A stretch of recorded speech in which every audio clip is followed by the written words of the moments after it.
If Jaxon Smith-Njigba is available at 12, I think Nick needs to make the pick. Cabin fever is upon us. We are overanalyzing everything. We're talking about narratives. We're talking about draft prospects. We're 20 days away. We can hardly contain ourselves. And a lot of times, this is the season of overthinking.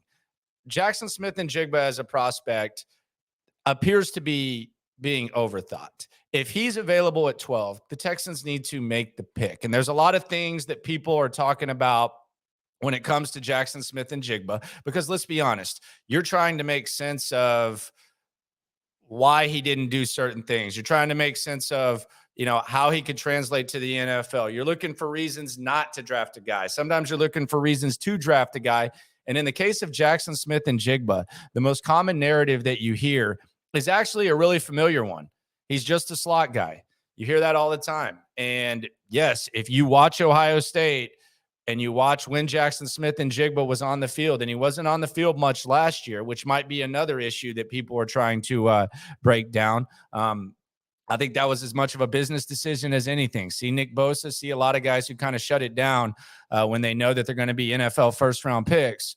But the just a slot guy narrative was a narrative that actually caused arguably the best wide receiver in the game right now, Justin Jefferson, to fall and be the, I believe, fifth wide receiver taken in his draft. The Pro Football Network actually put out a story on this a few years ago and talked about Jefferson, and they said that he was pegged as a slot receiver, and that was a factor why he fell. It was a wrongfully used narrative that some ran with without understanding the context of the situation he was in at LSU. With the Tigers, he was placed there due to Jamar Chase, kind of heard of him, and Terrace Marshall. And when you do something really good and you have guys who are great on the outside, there's no use in putting you somewhere else. It's the same thing that happened with Jaxon Smith-Njigba. When you have Chris Olave and you have Garrett Wilson and you have Marvin Harrison, why are you going to move him to the outside? If you watch his high school highlights, and I'm not sitting here saying put a ton of stock in high school highlights, but if you watch his high school highlights, shout out to Rockwall Yellow Jackets who actually wear orange. I'm very familiar with the Rockwall area. Really weird there. But if you watch it, he's lining up all over the place. He's lining up in the slot. He's lining up on the outside. They're throwing in fades.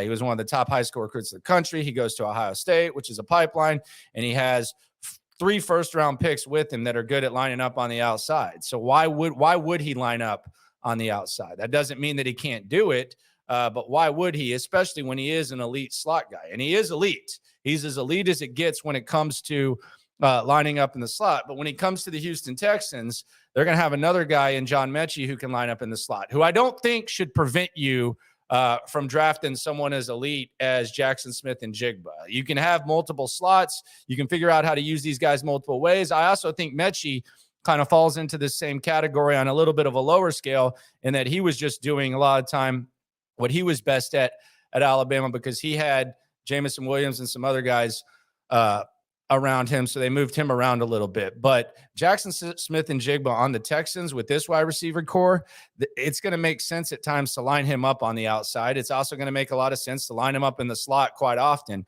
and he can do it all. So this just a slot guy narrative, we need to learn from our mistakes. It caused Justin Jefferson to fall way too far, and I don't think Smith-Njigba is going to be the 5th wide receiver taken, but there's a lot of dissection, et cetera, that comes with this. If he is there at 12, you got to take him. You got to take him, Nick. Now, when we're talking about this, though, a lot of times we talk about needs.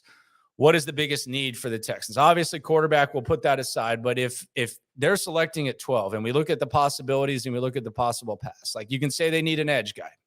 Yes, they do. Are you going to get an elite edge guy at that point in the draft? You got to think Tyree Wilson is gone. You got to think Will Anderson's gone. Do you settle for another edge guy there? Cornerback, that's been an interesting talking point that has kind of emerged that I actually really enjoy because, yes, you have corners under contract right now, so it's not an immediate need. But next year, you're going to need corners because Steven Nelson's contract's going to be up. He's over 30. Des King, he's not going to – I mean, he's going to be a little bit older too. So could cornerback be something you consider? Maybe so, but in the short term, you feel good about your corners. Wide receiver is one of your biggest issues right now. You're pretty thin at wide receiver. You've brought in some guys, but you don't have a true number one guy. And if you ignore it this year, it's going to be even more of a need. I could actually see a scenario where the Texans take a couple of wide receivers. They take one at 12. They take one in maybe the second round, third round.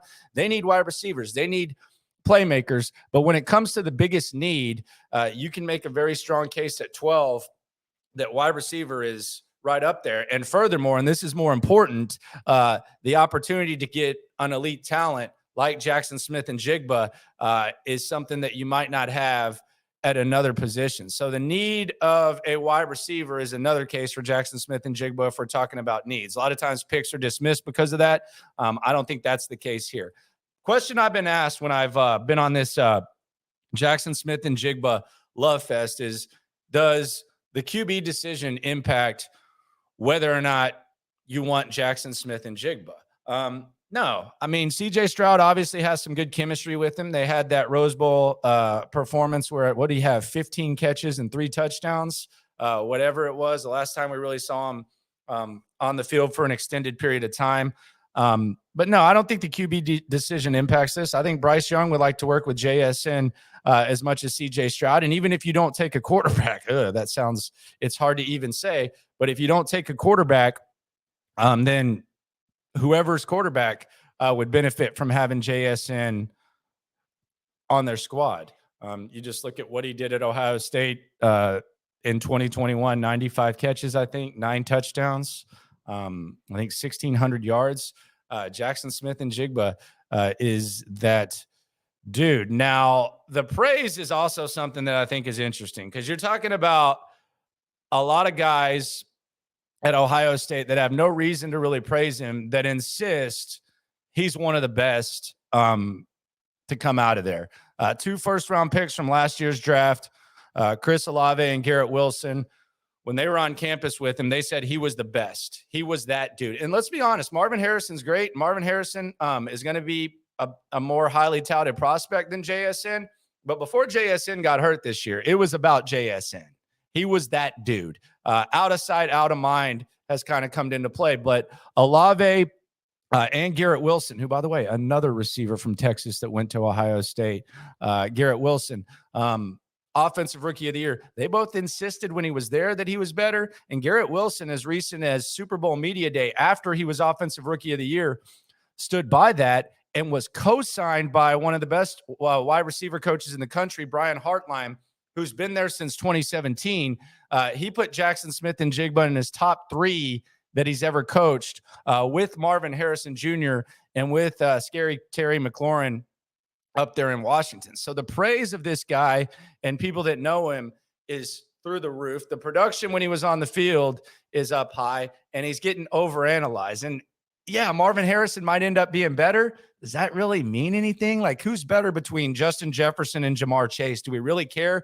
Ohio State's a pipeline for receivers. There's plenty of studs to go around. JSN, if he's there at 12, I think the Texans got to take him. Who are the biggest threats to scoop him up? Justin Fields in Chicago has recently said, he said it on Pardon My Take, that, this is the one guy that he would love to play with. Knew him at Ohio State. So maybe Chicago, despite getting DJ Moore, maybe they want to put together some arsenal around Justin Fields. They could go a different direction. But the team to watch, really, I think, is Philadelphia at 10. And maybe some of these teams that are rumored to be infatuated with Smith-Njigba, like the New England Patriots trading up from the middle of the first round.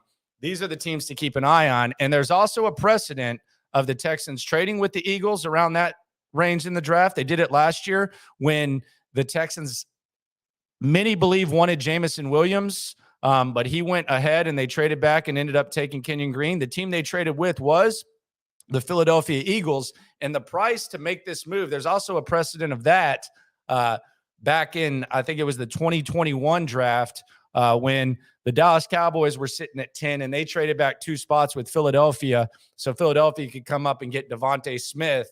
The price for that was a 3rd-round pick, which the Texans happen to have 2 of. So we know the price. We know the relationship with the Texans and Eagles. If they like JSN as much as I do, maybe that's a move Nick Caserio makes and goes up and gets the guy that many people like.